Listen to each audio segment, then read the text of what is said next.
What is going on, guys? Basically in this video I'm just going to be going over everything for my altar crafting plugin. I'm going to be going over everything from setting up the altar to the crafting recipes to the item uses. So if you are looking for something specific, please feel free to skip around. I just thought I'd make a video to explain things because that's better than trying to explain it in text on a forum post. So the first thing that we're going to cover is setting up the altar. So I'm doing this in creative mode, but obviously everything here can be done in survival mode.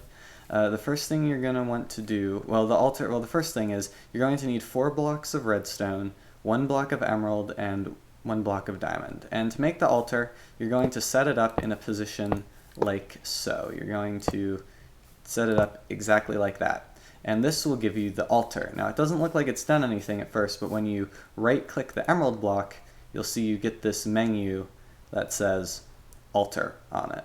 And just note that it won't work if you're missing one, or if anything's missing. You can't have them set up in like any other configuration like that or something. It has to be like that. And something you can do is if you want to decorate it more, you can actually put like a block there or something and it will work just fine. So that's how you set up the altar. And now we can actually get into the items. So as of right now, there are currently 5 unique items to the plugin, and then there's 1 crafting recipe for something else, and then there's another item that I haven't set up yet. But anyway, so the first recipe here we have is the Stone of Passing. So it's going to give you 1 of these in the crafting recipe. I do have stacks of 64. They work no matter what item stack you have, but I'm just going to go through all the crafting recipes. So we're going to need to just grab these ender pearls so I have them. So if we go over to the altar, we're going to open this. Now something else to note before we start is that if you mess up on a crafting recipe, and like say I just put those in, if you close out, it'll spit your items back at you, so your items aren't going to be lost if you screw something up and close out. But anyway, so now let's craft our first item. We're going to do it just like that, and then we're going to have 10 of those guys in there. And if we close our inventory, it doesn't matter again what order you do this, but if we close our inventory, we're going to get 1 Stone of Passing.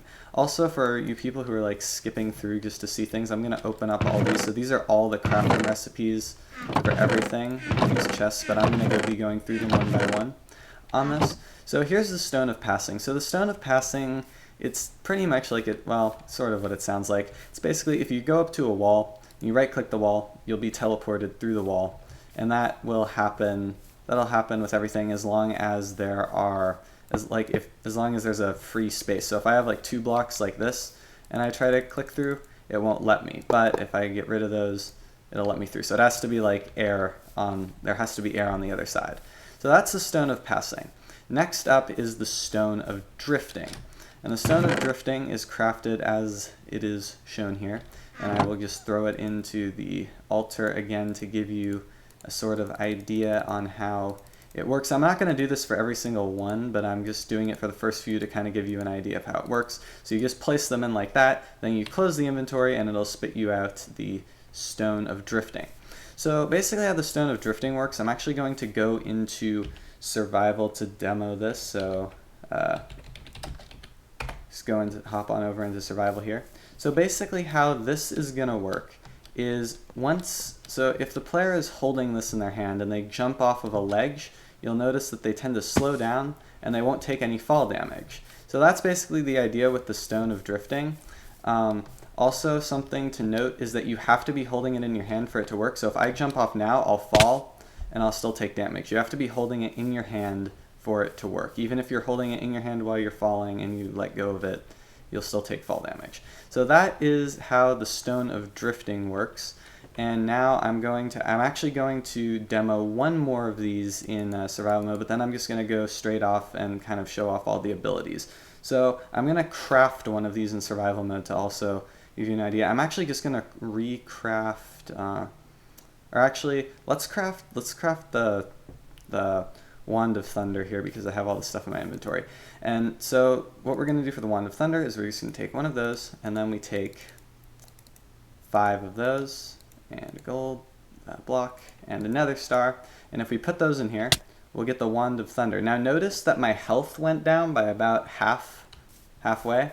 It will do that when you're in survival mode and using the altar. It'll take some of your health, so just keep that in mind. But now that we crafted the Wand of Thunder, I'm going to show off what it does here. So if we stand right here and we right click, it's just going to summon some lightning in front of us wherever we look. It'll summon some lightning. And the last thing, well, not the last thing, second to last thing that's in here is the Stone of Fire. So what the Stone of Fire does is it basically shoots a gassed fireball. So when I right click this, see it shoots a fireball, and it will destroy dirt, but it won't destroy stone or anything else, just like the gassed fireball, because that's what it is. So that is the Stone of Fire. And again, the crafting recipe, if you need to see it, here, I'll just fly on over. There's the crafting recipe for the Stone of Fire. Note, you do need 2 lava buckets for it to work. Also, something to note, but I'm not going to show it, is that if you craft something with buckets, it'll actually spit the empty buckets back out when you're done. So that's just kind of something that's useful. So now on to the Bottles of Enchanting. That's the last recipe we have here, and I just thought I'd add it because it seems kind of something that sort of, I don't know, might be nice to have, considering Bottles of Enchanting don't have a crafting recipe in vanilla. So I'm just going to, I don't really need to demo this one too much, because you basically just throw those items in, and you'll get the Bottles of Enchanting, and they work exactly the same as, you know, they would normally, because they're just normal Bottles of Enchanting. So that's pretty much it. One other thing to note is with the crafting on the altar, you do have to do it in exact amounts. So for example, if I had like 2 blocks of gold, 16 eggs, 2 water buckets, and 40 glass bottles, it wouldn't give me 40 Bottles of Enchanting. You can only craft like 1 amount at a time. So that is something that you have to do when you are using the altar. But that is pretty much it for the overview. I hope this was helpful. I will try to also document some of this in on the plugin page, where I'll try to document this and talk about it. But hopefully the video just gives you guys a little bit of a better understanding of how the plugin is used.